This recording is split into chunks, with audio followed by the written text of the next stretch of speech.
Welcome, Dungeon Masters and Dwellers alike, to the Casual DM, not the Casual Duelist. That's the other channel. Still haven't had a chance to get a new custom map made for this type of video. And I'm here with my wonderful wifey. Say hello. Hi, guys. It's Celestial. And what we are going to be doing today is funny because she's Celestial. I've been discussing with all of my friends how easy it can be to just add Spelljammers, which is its own standalone magic property. Basically, you are in astral space, so it's what would happen if magic was in space. So again, it's fantastic, but we wanted to see about bringing the figures to the regular game. So we went ahead, we bought some of these. And since the polls were so good when we did the Tyranny of Dragons, we went ahead, we did get 8 of them. We are going to stagger it. We are going to teach ourselves a little bit of patience. We're going to go ahead and we're going to do 2 videos for you. So we're going to do this one, and then we'll do another one in a short bit. Well, this time we're going to show you some of the stuff that's on the box. So some of the things that we can get, we might get this young solar dragon. We might get Princess. I'm going to go with Zidali. I love the fact that I'm probably mispronouncing when I say Chwinga and Space Guppy, but now I totally want a Space Guppy. We have a Warwick. Oh, no, maybe that's a real name because he's supposed to be like something else. Warwick Blastomoff. Oh, my gosh. His name is a joke. Yep. Blastomoff. Yep. He's Team Rocket. He's blasting him off again. Mm-hmm. Then you have the big characters that you could buy separately, which are pretty cool. So no chance of these boys today. But they're probably pretty pricey, too. We get, oh my gosh, I changed my mind. I want Flapjack. So if you can use your mystical powers to influence that. I want a Flumph that has a pirate captain hat. That is what my life has been missing. Is it really a Flumph? Yeah, that's a Flumph. Oh my gosh. I'll let you go through the monster manuals tonight and you'll be like, yeah, okay. Okay. We get the little Autognomes, Plasmoids, and Nethalgoo. Maybe not. So we decided that the last couple times the way that we chose was we rolled some dice. Right now the D&D dice are across the dungeon. So the Yugi dice are by the Yugi mat. So I get the Blue Eyes White Dragon. You have what now? The Dark Magician. Very good. So we'll roll highest gets to choose, or highest goes first? What do you say? Highest goes first. All right, cool. So I will roll on screen. I get a 5. 2. Okay, well, she said it was a 2. Here's what I was going to do. I was going to do this as I put it back, but she's right. It really was a 2. And the last few times I've been getting them low numbers. It's okay. It's okay. That means that I get to start, but then you get to finish the side. That's true. So I'm going to go 1. And again, thank you for getting the boxes semi-undone. Holy crap, they got extra glue in this one too. Yes. And it looks like they're using the plastic to frame them out. It looks like we have a space shark. So just real quick, anybody trying to add this to your regular campaign, just have the monster appear, or, you know, like it's literally D&D. So magic is a thing. Portals to astral space could just open. I am going to damage this. Would you mind? Sure. And then I'll get out the little characters real quick. And then we can talk about them all and like how you could add them to the campaign. That did not take you very long. No, because I saw that they had the bubbles underneath. So we have a Surin Rogue. Essentially like a... Lizard giraffe? Well, kinda. I'm going to guess living in astral space with lowered gravity means that bodies could be made different ways. But I was going to say it's almost a play on like Saurian, like he's a dinosaur. Okay. So this is very cool. You already got the big boy out, so let's have us a good look here. Mm-hmm. And this reminds me, I need to go fishing soon. So I probably won't catch anything that's quite this large. But what do we have here? We have a Void Scaver. So that sounds pretty cool. So I'm going to guess he's more like a scavenger as far as his dietary habits. Yeah. But I'm gonna leave them down here, if that's okay with you. Okay, that's fine. Looks like we get an auto gnome. I can see the shininess. Metal gnome. Oh my goodness, he made his own little hole. Okay, Yes, there we he go. did. So we got like a little auto gnome, and he's got like some sort of little sphere. And that's all he is generic auto gnome, so there's no classing or anything to him. But hey, you could always have like a little Tin Man. You guys could do maybe like a Wizard of Oz type deal. Mm-hmm. I think there's also vampirates. I think that's what they call them. Mm-hmm. And here we go. I'm going to guess that this is some form of like space elf due to the ears/haircut, the stancing. I'm loving like the little cut details into the cloak here. Mm-hmm. And it's almost reminding me of Petra from Destiny 2 Ah, okay. with the hair and everything. Yeah. And this is going to be an astral elf aristocrat. So there you go. not space elf, astral elf. So all in all, this is a pretty good box. Okay. This one wasn't too bad. But as your luck generally tends to be better, let me clear the board for you. You go ahead and show me how it's done, yeah? Yep. The other really cool thing, like if you are buying these, you can always save like all this little bubble wrap stuff for moving. And when you have to move like shot glasses or anything small, anything fragile, it makes for a good, healthy amount of packing material. She's smiling, and I'm not sure. What the Cthulhu is that? Dude, those are some face tendrils. It is a... How about if I pop him out Yeah. while you start revealing everybody else? I will start revealing everything else. Is that a bat? No, it's a pig. It's a pig. Okay, It's bring it a little closer. called A Dunwar space swine. Okay, but bring it a little closer with your hand behind it. Stop moving as much. Perfect. It's a Dunwar space swine. Okay. So it's some little character on a pig. No, I love it. Interesting. Space one. Space Here swine. is your Cthulhu-esque. Yep. I did not flip it to check him. Yeah, that's perfect. So, I'm loving the details, actually. Like, I'm looking through the camera lens, and I'm seeing things I wasn't seeing when I looked at him first. yeah. He definitely has, like, a skull mixed into, like, his... I don't know if that's a cloak, if it's more like a semi-armor. No, what is he? Come on. Bottom of the thing. He is a Ulatharid. So he might actually be a very specific mind flayer. This might be like when we look through the books or go online to the D&D Beyond, we may get more information on him. Okay. Oh, we got another one. Cool. So another Sauron. Yep. Nice. What? What are you? Planet of the Apes, my friend. See, I bought the books. I haven't really done much with like looking through the monsters. Yeah. I was just giving basic stuff. Mr. Flinch. So this is a specific guy, but he's like a space monkey. Hmm. And I'm totally going to do like a Planet of the Apes voice, I promise. Okay. Well, that was my box, so you're next. All right. So, let me grab one bottom, two bottoms, side flap 1 and 2. And let's do our little drag out. Hey, I got lucky. Gosh. I got lucky. That's like no popping required. Let's start there. So, A space plant. wow, I would think not with the tentacles. But I could be wrong. We have an Artuk Elder. Very hard to read.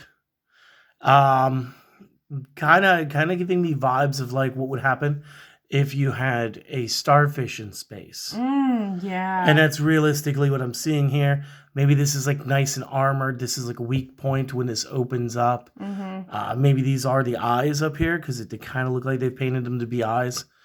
At which point that's how it would look, but this would leave it more vulnerable. Right. So again, I love it. I'm going to call him Starro from now on. That is his now name. And I will live with it.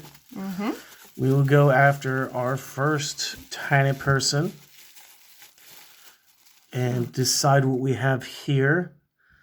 We have like a metallic face, raised cone head, pretty cool looking character altogether. I might need to get out the heat gun and slightly adjust it. It seems like this one is stooping forward just a little bit. And this is just a basic astral elf. Okay. So this works for the, I'm just going to call her Petra, but I think it was an aristocrat. We're going to go ahead and get our second small character out of the safety wrap of the bubbles. And I'm going to go with this is going to be another astral elf. And again, I might have to straighten the blade there a little bit. But this is like the same jumping gear. And this is Astral Elf, and this one is 15 out of 47. So, obviously there's 47 figures within the set that we could pull. And the other one was number 1. This is number, what did I say, 15? 15. So maybe there's like a whole clan of elves to be dealt with. And we kind of got like a miniature, like a medium size out of this. Even though those characters are absolutely considered medium, with the gnome being the smallest today. Holy Nelly. And this dude is an absolute wall of armor. He's probably one of those hippo guys. Yeah. Because I'm noticing like old Blunderbessie on the back. Yeah. And he definitely looks like he would do some like colonizing with the armor and everything. Sort of has like a bandolier of spell flasks. We'll bring him up just a little bit so you guys can see all this detail. So like those spell flasks, those could be like damaging spells. He could be using them in lieu of grenades. Or those could be like healing spells because maybe he's used to being in prolonged combats. So again, like it doesn't like put you in a corner with how to write this character. Right. And this is a GIF shock trooper, and the GIF is what those hippos were. Okay. Now that I'm seeing it in print, I know it. So I think my quarter of the overall box was pretty good. I think I got a couple cool ones. But only time will tell. Yeah. I still say the Mind Flayer is pretty sweet. But I love Mind Flayers, so there's that. You're smiling. Oh my goodness. So you want me to untie your boy while you're doing your thing? Yeah, I'll do the little. Because he's absolutely strapped around the waist, my friends. This thing is like a pound and a half. Right. I was like, oh my gosh, it was a heavy box. So this fell out of astral space. This is how you do the campaign when your people are just being crazy. Is that a Thri-kreen? It's a Neo Majin or something. Okay. So We'll flip it around, show them the name on there too. So Just do your best. Oh, a Nyogi Master. As you could tell. Okay. So it's some kind of space Oh bug. my goodness. Is there another strap holding you, my friend? So you guys can tell. So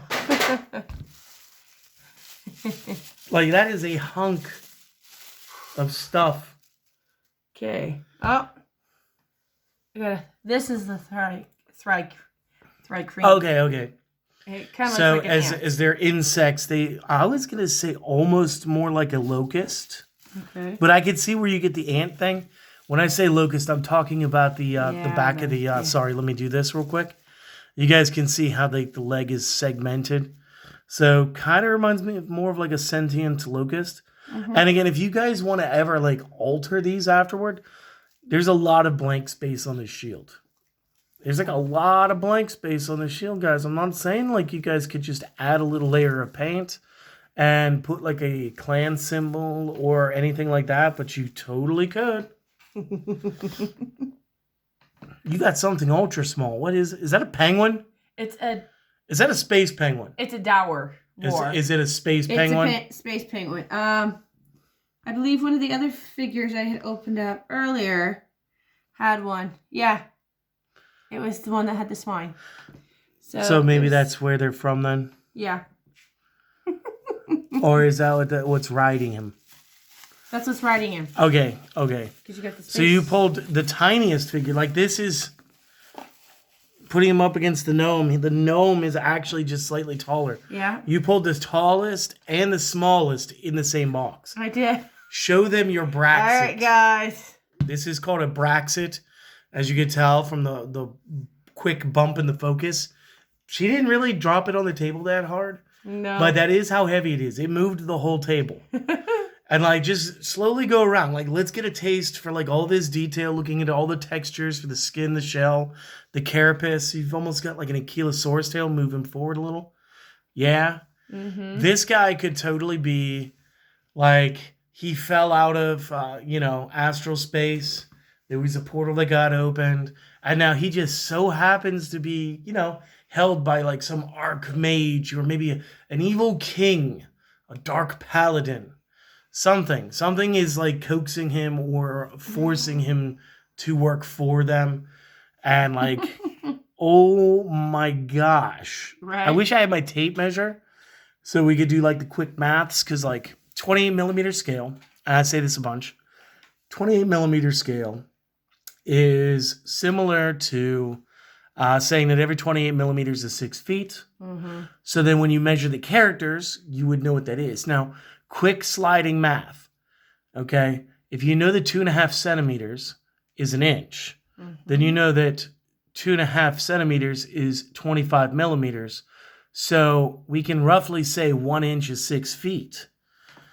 And this guy has got to be like close to 5 inches. Yeah. So this dude's got to be close to 30 foot tall. So again, just like the scaling, how massive this combat would be. I mean, he's going to be tanky. He's going to have a high AC because of what we see here. And he's probably going to have a massive hit points pool. Right. I can't wait to hit the books later and see if he's in there. Right. And if not, I will be finding him online tonight. But that was cool. How did you manage to get the smallest and the largest in the same box? I don't know. Magic. So, guys, we do hope that you all enjoyed this. Okay? We don't do this just to increase our collection of figures. It's a bonus. But it does help you guys figure out, like, maybe you guys were looking at buying into Spelljammers, and maybe you were looking at buying into some of the figurines instead of just having the books. Hopefully this helps you guys get an idea of not only what's in there, but if you did buy one for the kicks, would it be fun? Would it be worth it? And like, how could you use them outside of the Spelljammer setting? And again, I think it really just comes down to like, 1 or 2 people kind of portaled out of astral space and are now inside of the main play world. And again, when you're looking for like boss monsters, I love mind flayers. I'm never going to get tired of them. This could be like a random one-off. He could be like a random one-off because maybe he just sort of like misportaled. And then, oh my goodness, this guy, this monster, this Hulk, this absolute Beast. Unit. Yeah. He looks like he should be telling Spider-Man some bad English. Mm-hmm. I don't know if you've watched the movies, but with Rhino, he's sort of like not exactly the best at speaking. Right, he's not. I've seen the cartoons. So, my friends, we hope that you enjoyed this. If you have, consider supporting the channel. Easy ways to do it, like comment and subscribe, are the most traditional. We'll also leave the Buy Me a Coffee link down in the description below. More importantly, I hope that you guys all take care of yourselves and have a wonderful day. Sometimes you need to be told to do that, and if that's true, then this is somebody telling you to go out and have a great day. So give it a go. Okay? Might not happen unless you actively pursue it. Until next time, my friends. See you later. Later.